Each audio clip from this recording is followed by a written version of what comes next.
La cultura hip hop es un estilo de vida, algo multidisciplinar que incluye varias artes como el breakdance, el graffiti, el DJing y el MCing o rapping. Su estela sigue vigente a día de hoy e influye de forma determinante en la música mainstream y el género urbano que tanto se ha popularizado hoy en día con géneros como el trap. En las situaciones de crisis económica y de presión social es cuando nacen este tipo de movimientos. La gente usa el arte como escapismo y punto de unión en comunidad. Esto ha ocurrido con el hardcore punk, con el metal.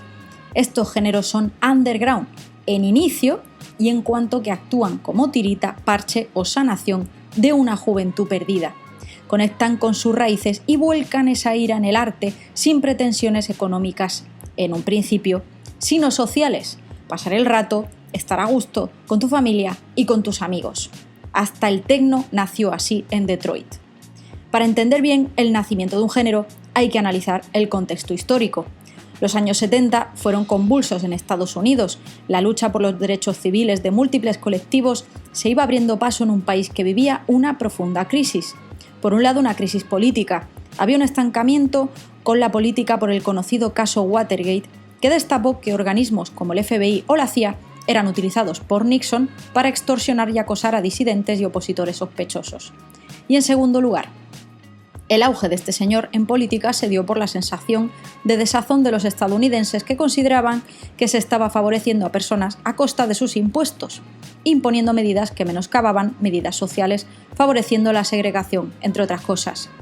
Esto explica que comunidades afrocaribeñas, puertorriqueñas, colectivos varios en general, se sintieran al margen de la sociedad en barrios donde estaban segregados en cierto modo.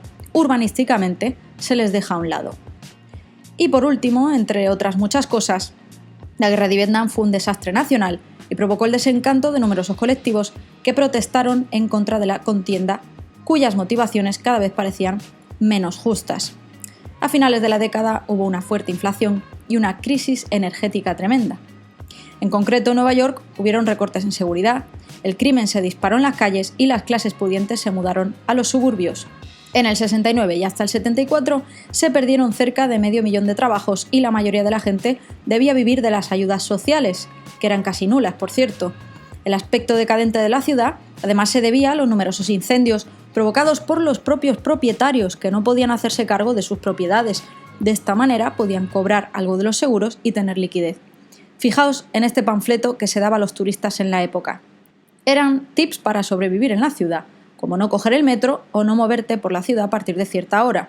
Malas calles de Martin Scorsese refleja el Nueva York de esta época, así como muchos otros peliculones de forma bastante fidedigna, la verdad. Y ahora sí que sí, vamos con el vídeo de hoy. Y en este punto aprovecho, chicos y chicas, para animaros a suscribiros al canal. Os voy a esperar así. Venga, no me seáis remolones. Dadle al botoncito, activad la campanita, porque de esta manera no vais a perder nada de lo que aquí ocurre con la Maritere. Tengo 32 años. Viví la época del rap de principios de los 2000 dorada. También en el sentido del rap estatal, tanto de la parte de Zaragoza como la zona de Sevilla. No sabéis el frenesí que supuso para mí. Teníamos hasta un foro en Cádiz que se llamaba Cádiz Underground. No sé si alguno de por ahí lo conocéis o lo recordáis. Era fascinante empezar a descubrir este mundo que se abría ante mí. Y todos esos grupos españoles, en principio, a mí me gustaba Fact Da Pose. Empecé a investigar otro tipo de cosas gracias a revistas que leía, como la Hip Hop Nation o la Hip Flow.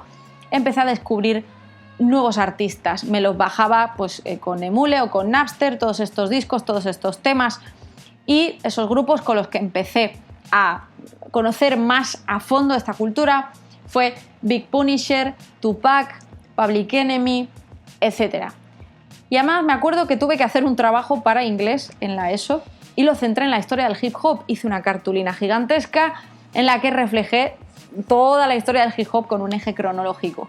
Y por eso me ha producido tanto calorcico en la patata traeros este vídeo hoy. Espero hacerlo bien, espero que todos los detalles que aquí soltemos os traigan muchísimos recuerdos y podáis aportar también vuestro granito de arena en comentarios. Hablemos de la palabra en sí, hip hop, qué significa, de dónde sale. Fijaos, Zulu Nation era una crew centrada en todos los pilares de esta cultura, ¿no? Que ahora os voy a explicar un poquillo más adelante. En la década de los 80, un periodista preguntó a Afrika Bambaataa qué nombre pondría a todas esas disciplinas que comprendían pues, el graffiti, el rap, el baile y el DJing. Y él dijo que eso se llamaba hip hop.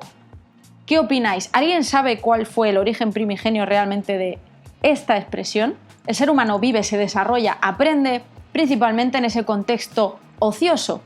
Y el entorno físico que acogía esto eran, dentro de estos barrios de bloques, esas zonas comunes que había abajo y también las salas comunes, como una especie de salón de vecinos, salón comunitario que se llamaba.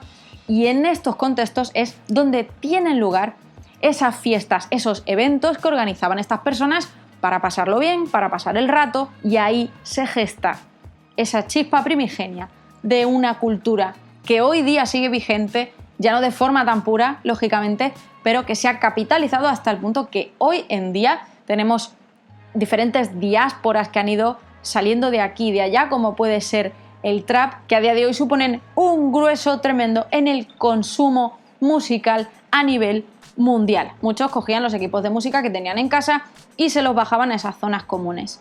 Empezaban a pinchar temas, sobre todo en un inicio, temas de funk. Temas que tiempo atrás habían tenido su momento de gloria y que de esta forma se recuperaban para que los vecinos y las vecinas disfrutaran de estos ritmos tan marcados. Pero, ¿por qué empieza a gestarse el hip hop? ¿Por qué nace el rap? ¿Quién es el responsable o quiénes son los responsables de que este sonido escalara de esta manera? Los tres pilares fundamentales, los abuelos del hip hop, son Afrika Bambaataa, DJ Kool Herc y Grandmaster Flash. Quedaos con estos tres nombres porque estas personas, como en algún vídeo previo que hicimos, fueron esas innovadoras que no tuvieron miedo a romper moldes, a coger esa estructura musical y a alterarla de manera que se estaba creando algo nuevo. Probablemente ni ellos sabían que estaban creando algo nuevo, pero poco a poco todo esto se va hibridando, se va alimentando de otros inputs, acaba explotando, se convierte en chocapic y da lugar a estas disciplinas que conforman la cultura hip hop. Fijaos, DJ Kool Herc y su hermana organizaron una fiesta en 1973 que fue probablemente uno de los orígenes de esas chispas primigenias.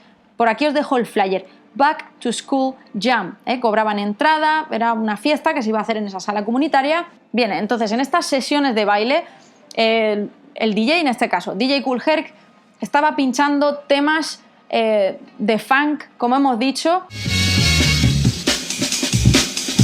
Podemos escuchar el famoso breakbeat que caracteriza a esos temas que suponen una chispa primigenia dentro del hip hop. Este breakbeat más ralentizado es lo que sería la base de esos descansos o interludios dentro de estas sesiones, ¿no? En el que se pinchaban diferentes temas, y en ese momento del break, que era un momento pues muy rítmico, que invitaba mucho a bailar, por ejemplo en el metal podrían ser los breakdowns, ¿no? Y además que tiene ahí como una similitud con el nombre. Es un momento en el que se ralentiza el tempo y es un momento de catarsis. Ahí es cuando, bien por un lado, se bailaba, se intentaba bailar al ritmo de la música, ya os digo, de una forma muy rítmica, y estos movimientos fueron escalando, fueron evolucionando hasta dar lugar a el breakdance, que es uno de los pilares del hip hop. Y a quienes bailaban en esos breaks se les llamaba B-boys o B-girls, tomando este nombre de referencia de esto del breakbeat, ¿no? Que es, ya os digo, ese momento que ocurre en este break, en este descanso, este interludio. ¿Qué ocurría en este momento también? Pues que un MC, una persona, empezaba también a rapear. Esto del concepto del rap ya se entendía como una forma de debate entre dos personas de forma rítmica. El rap en sí, dentro del hip hop, se realiza por parte del MC, que es como ese maestro de ceremonias, y ese rap tiene unas características principales. Por un lado, pues tenemos el contenido, ¿no? Que son las letras de ese rap. Por otro lado, el flow, ¿no? Que es el ritmo y el tono y cadencia que está siguiendo. Por eso, alguien que rapea tiene su propio estilo y cuando le escuchamos sabemos enseguida quién es. Pero no es lo mismo escuchar a Method Man que a Snoop Dogg. para que nos hagamos una idea. Ya no solo estamos hablando del DJing como pilar del hip hop en cuanto al tema del scratching o, digamos, performar tú solo, sino también en la elaboración y en la creación de todos esos beats. Por eso, uno de esos temas piedras angulares que inician todo el género fue Planet Rock de Afrika Bambaataa. No solamente por su maestría con el DJing en todos los sentidos, sino concretamente con el scratching, introducir un sample de un grupo como puede ser Kraftwerk. También tenemos a Grandmaster Flash con el tema The Message, que también, bueno, si habéis jugado al GTA San Andreas, es uno de los temas que sonaban en la radio. Fue una de las primeras veces que yo escuché ese tema y cuando descubrí que era una de esas chispas primigenias del hip hop, me quedé flipando. ¿Os acordáis en el vídeo de la capitalización del techno, cuando hablamos del Roland TR-808? Precisamente esta mejoría en la música electrónica, que tú ya en tu casa con esas cajas de ritmos, esos sintetizadores, ya podías empezar a crear cosas. Esto permitió que dentro del hip hop se pudiera tener muchísima más libertad y creatividad a la hora de realizar todos estos beats, que es la base, la instrumental sobre la que una persona rapea. Y claro, estas bases instrumentales, ¿cuál es una de esas características notorias que tienen? Pues que se añaden samples de temas populares, de temas famosos, y en esa época la ley era muy laxa a nivel de copyright con el tomar bueno, pues todos estos fragmentos. Fue RZA de Wu-Tang Clan quien inició todo esto de introducir fragmentos y frases de películas. Lo hizo además concretamente con frases de películas de Kung Fu. Ahí en nada. No podemos dejar de nombrar el sampler Akai S900, gracias al cual se produjeron todos estos avances. El género empieza a crecer y las discográficas ven en ello una mina que poco a poco empieza a situarse como uno de los géneros dorados de finales de los 80, inicios de los 90 y los 2000. Grupos como por ejemplo Run DMC dieron un paso más colaborando con artistas como Aerosmith. Empiezan ya a experimentar ese posicionamiento dentro del mainstream, incluso colaborando con Adidas, que en un principio se hizo de forma totalmente fortuita. A ellos era una marca que les gustaba, que les hacía sentir identificados, y Adidas posteriormente decide sponsorizarles. De esto vamos a hablar en el siguiente bloque, que es definitivamente cómo se desarrolla esta capitalización en cuanto a la estética del hip hop. Bueno, chicos y chicas, no podemos hablar de estética sin nombrar al graffiti, que es esa modalidad dentro del hip hop que se centra en el arte pictórico en los muros con los sprays. Esto eran letterings plasmados en los muros del entorno urbano de forma eminentemente informal. Podemos diferenciar distintas tipologías como puede ser el tag, las burbujas, los throw-ups, block letters, wild style, model pastel, etcétera, etcétera. Ha habido muchísimas ramificaciones dentro del estilo del graffiti, tan grande como puede ser el mundo del arte hoy en día. Vemos diferentes tendencias y aspectos estéticos diferenciados entre Brooklyn, el Bronx. Digamos que cada uno tenía sus propios referentes, sobre todo centrados en este ámbito del barrio, en lo marginal, así que tengamos en cuenta que los influencers de la época o los iconos que más les inspiraban eran los hustlers, los camellos, todos los que andorreaban por ahí, que tenían posibles, que tenían partner para permitirse esos looks tan llamativos, excéntricos en muchas ocasiones, y esto es lo que intentaban emular también los raperos de la época. Y por supuesto aquí no podemos dejar de hablar de Dapper Dan, del concepto de bulleto, digamos lujo dentro de un presupuesto. De esto ya hemos hablado en un vídeo previo de la capitalización del barrio, rachetas, neocanis, bueno, os lo dejo por aquí por si os interesa. Esas bombers que vemos a muchos artistas del hip hop de la época, como de Salt and Peppa, eran obra de este señor. Es el abuelo de la estética urbana relacionada con el hip hop, sin lugar a dudas. Bombers como esta de Louis Vuitton hicieron las delicias de los raperos de la época. Este muchacho fue un chaval criado en el barrio donde abrió su tienda en la que trabajaba bajo pedido. Siempre eran diseños customizados especialmente para el cliente y la tenía abierta las 24 horas. El tío curraba a destajo y con el auge del hip hop es que no le faltaba curro.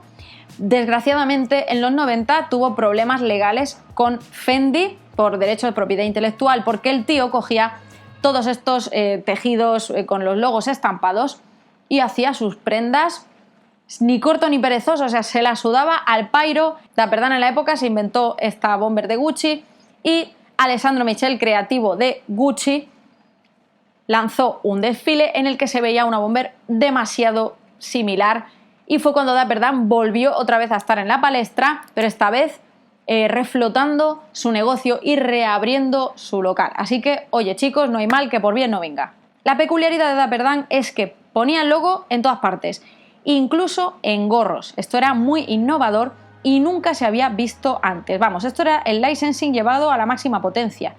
Y además, hemos hablado antes del concepto de bulleto, que nace como afán por parecer lujoso dentro del presupuesto, ¿no? Este leitmotiv es seguido por artistas femeninas actuales en la música urbana, donde el brillo, las uñas, cabello postizo, outfits flamboyantes son las claves principales.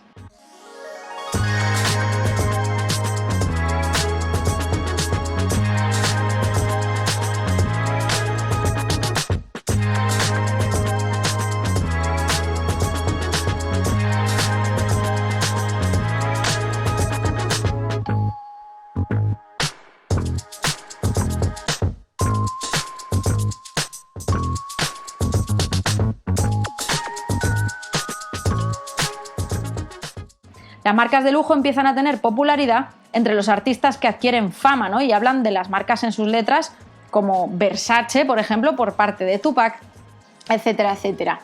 Claro, estamos diciendo que Dapper Dan fue el que inició esto de introducir pues, estas marcas de lujo en la estética del hip hop. Puede ser, ¿eh? Ya sabéis que en cuanto a estos temas siempre hay muchas versiones posibles. Pero sin lugar a dudas, gracias a él comienza una nueva era dentro de la estética de los músicos, de los artistas, porque hasta ese momento, por ejemplo, ver a alguien con un chándal actuando en un escenario no era demasiado típico. Y además era gente que provenía del barrio, tengamos esto en cuenta también, o sea, digamos que el pack completo pues no invitaba demasiado a ese consumo de masas, pero sin darnos cuenta acabó precisamente capitalizándose, algo que se dilata hasta el día de hoy. Hablemos de Run DMC y su icónico calzado Adidas Superstar. En 1969 surgen estas zapatillas que principalmente se hicieron para las canchas de básquet, pero Run DMC las empezaron a vestir sin cordones, inspirándose también pues, en los prisioneros, donde se quitan los cordones para evitar daños, junto a cordones de oro en el cuello, pantalones Lee negros, gafas Cazal, que son estas de forma grande y cuadrada, y como os he dicho antes, el sponsor de Adidas, que además dedicaron un tema a la marca, una canción. ¿Por qué? Porque cuando no puedes controlar tu situación financiera por ti mismo, lo haces a través de tu estética. Transmitían un poderío y transmitían un estatus.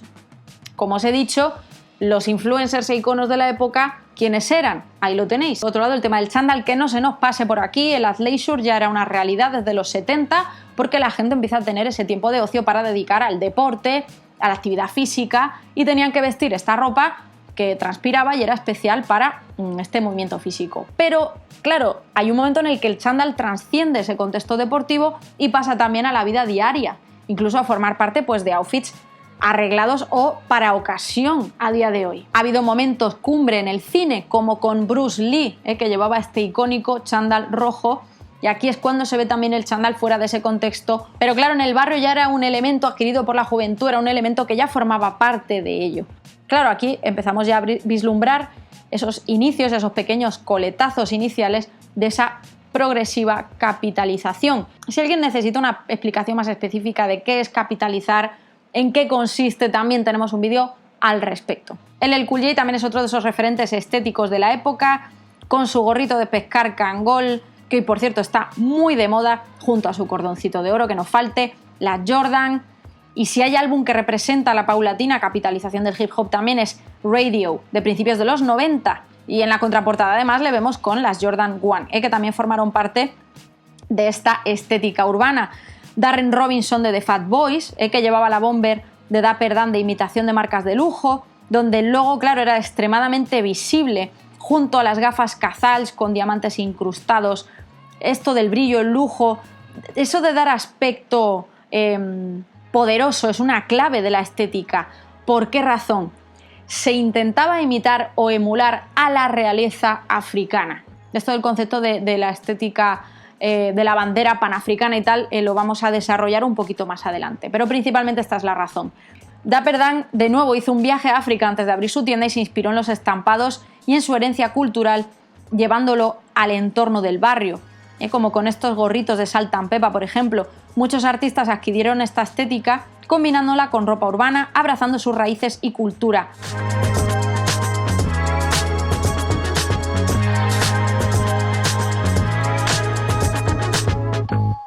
Aquí vemos muchísimo el tejido kente, originario de Ghana, del grupo étnico Ashanti, que es muy común en esta indumentaria.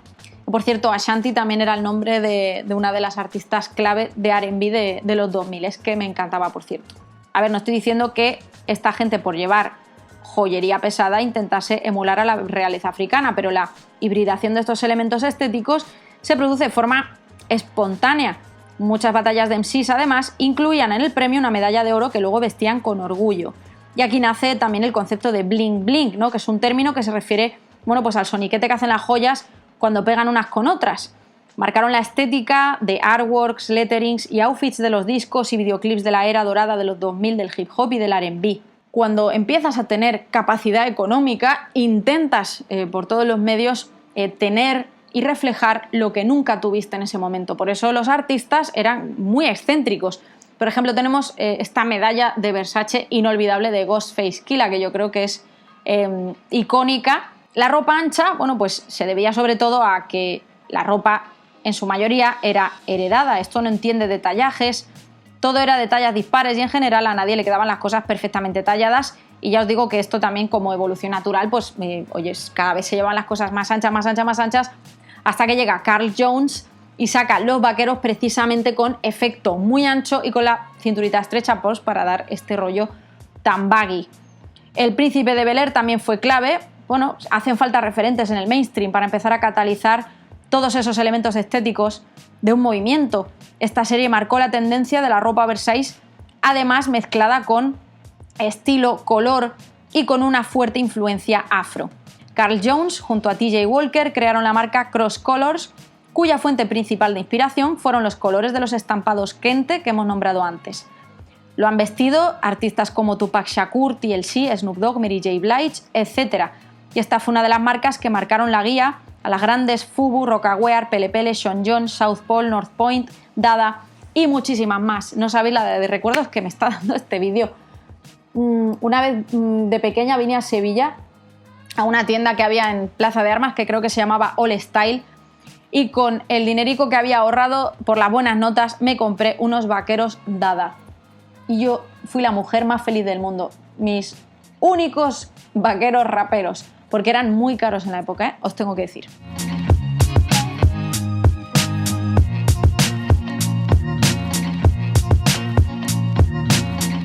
Tommy Hilfiger, este tío que quiero analizar en un vídeo aparte, por cierto, regaló su ropa todo kiski y empezó a viralizarse hasta puntos desorbitados. Vamos, que creó ropa específicamente para este público y supo ver lo que estaba empezando a venderse, una marca que dejó un pozo imborrable en aquellos outfits de la cultura hip hop de los 90 y de los 2000.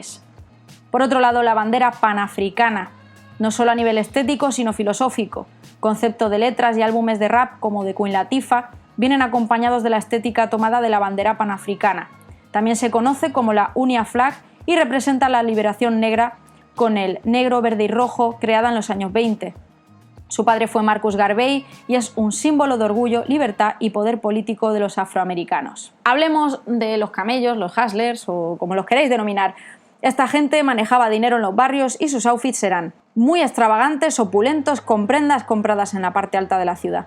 Las Timberland, por ejemplo, que en aquella época, a finales de los 80, pues estaba empezando y fue el hip hop el que catapultó Timberland, entre otras cosas.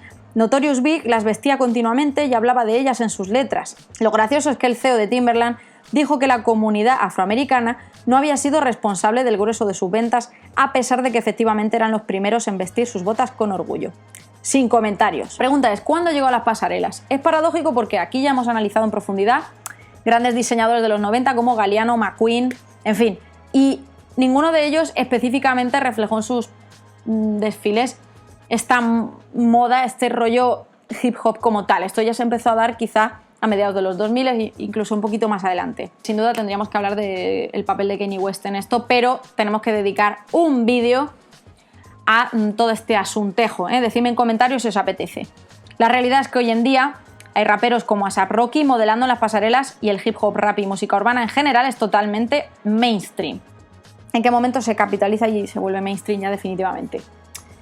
Es difícil ponerse categórico aquí, pero ya en el momento en el que Vanilla Ice con Ice Ice Baby consigue el puesto 1, siendo además una persona no afrodescendiente, aquí ya yo creo que fue el pitoste definitivo, el momento en el que ya todo se va de madre, y además con un tema de calidad mediocre. Pero bueno, lo que es una realidad es que finales de los 90, los 2000, vemos videoclips que costaban un pastizal, con un lujo, con una opulencia tremenda. O sea, a mí me encanta recordarlos y ponerme a ver videoclips aquí a cascoporro, pues de, yo que sé, de Jay-Z. O sea, está claro que había un grupo aparte que no estaba tan centrado en este rollo, pero en general lo que se estilaba y lo que se veía era esto, todo, pues mucho lujo, opulencia, todo muy extravagante, muchas chicas en los videoclips. Esto es una catapulta para el acogimiento del género.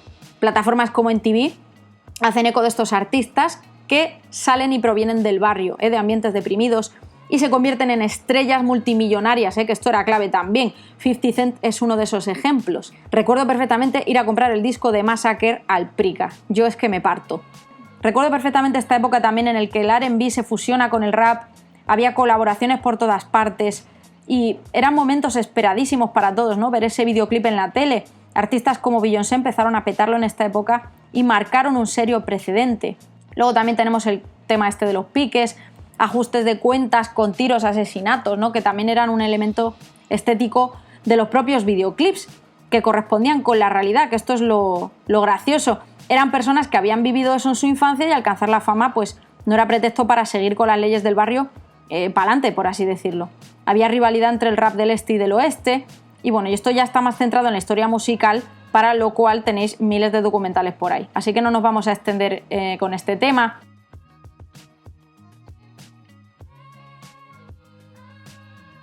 Dentro de esto había mucha controversia con distinguir qué raperos venían realmente de ese entorno y qué raperos estaban falseándolo precisamente con ánimos de monetizar y capitalizar esos contenidos, porque si tú estabas hablando de una vida chunga en el barrio y no provenías de ahí, pues oye, no es lo mismo Mobb Deep que 50 Cent, me refiero en cuanto a esos orígenes, ¿no? Y de dónde provenían. ¿Vosotros qué opináis de esto? Hoy en día esto pasa continuamente, miles de artistas dentro del género urbano, ya sean trap o lo que sea, que hablan de vida chunga sin haberlo vivido realmente, que reflejan esa vida en el barrio sin haber estado allí. Y nos da igual, no lo tenemos tan en cuenta. A nosotros ahora lo que nos apetece a nivel mainstream es que el tema sea bien chulo y ya está, y que la chica o el chico de turno pues sean muy chulos y hablen de cosas súper chulas como es la vida chunga y marginal del barrio, si lo han vivido o no, nos la trae al fresco. Precisamente aquí es cuando se produce esta capitalización. ¿Me explico? Utilizar elementos que originariamente provienen del barrio, no solo nos referimos a atuendos, sino conceptos, letras, sin dar el debido crédito, también entrando en la apropiación para hacer dinero de ello, también es capitalización. Y como siempre, no queremos ponernos categóricos, pero es que es la realidad que vivimos hoy. En el momento en el que romantizamos la vida marginal y dura de personas que nacieron con una mano delante y otra detrás, hablando en plata, el hecho de que tomasen ciertos caminos en su vida centrados en la delincuencia, ahí funciona algo mal en la sociedad. El trap nació en los 90 con grupos como 3 6 Mafia, con el peculiar tresillo que caracteriza el tempo y cadencia del género, y se reflota hace unos 10 años y comienza también a capitalizarse gracias al camino abierto que dejó el hip hop. Lo mismo ocurre con el reggaetón y así hasta el fin de los tiempos, claro.